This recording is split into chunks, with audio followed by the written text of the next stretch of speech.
शेर की दुनिया।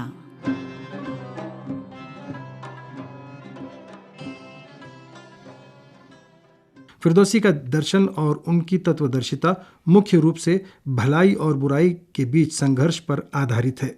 कुछ समीक्षकों का कहना है कि ये दर्शन ईश्वर की सही पहचान की ओर फिरदौसी के ध्यान का प्रमाण है।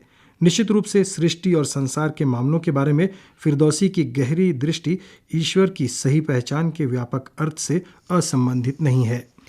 हम ये बात बहुत से बड़े शायरों के यहाँ देखते हैं कि वो शायरी करते समय आध्यात्मिक आयामों का बड़ा ध्यान रखते हैं। अलबत्ता अध्यात्म और धर्म के बारे में उनके सोचने का अंदाज अलग होता है।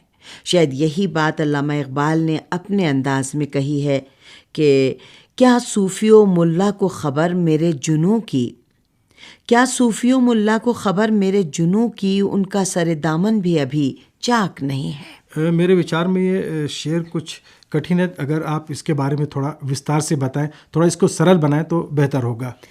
भाई, अल्लामा इकबाल कहना चाह रहे हैं कि सूफ़ी और मुल्ला जैसे लोग जो अपने आप को खुदा से बहुत करीब और उसका सच्चा आशिक कहते हैं, वो सिर्फ ढोंग करते हैं, जबकि जो सच्चा मुसलमान होता है वो खुदा से ऐसा इश्क करता है कि उसके प्यार में दीवाना हो जाता है।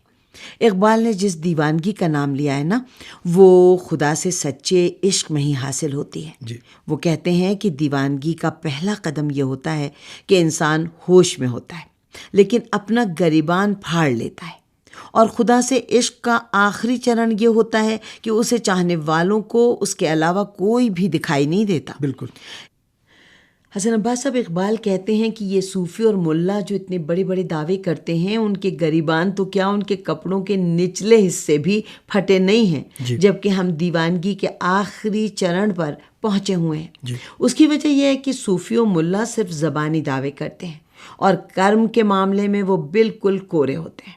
इकबाल की शायरी में दो बातें बहुत ख़ास हैं, इश्क और अक्ल। जी। इकबाल का कहना है कि अक्ल राज को समझकर उसे महसूस करती है, जबकि इश्क उसे आंखों से देखता है। यानी इश्क सच्चाई सीधे सीधे और बगैर किसी वास्ते के देखता है। बिल्कुल। अक्ल वक्त और जगह में सीमित होती है, जबकि इश्क उन दोनों की सीमा से निकलकर उस असीम दुनिया में पहुंच जाता है जहां उसे हकीकत बगैर किसी रुकावट के और बिल्कुल बेपर्दा नजर आती है। जी। इस शेर में सूफी और मुल्ला अक्ल के प्रतिनिधि माने गए हैं, जबकि दीवाना इश्क का प्रतिनिधित्व करता है। जी, बिल्कुल सही आपने इस शेर की तशरीह की।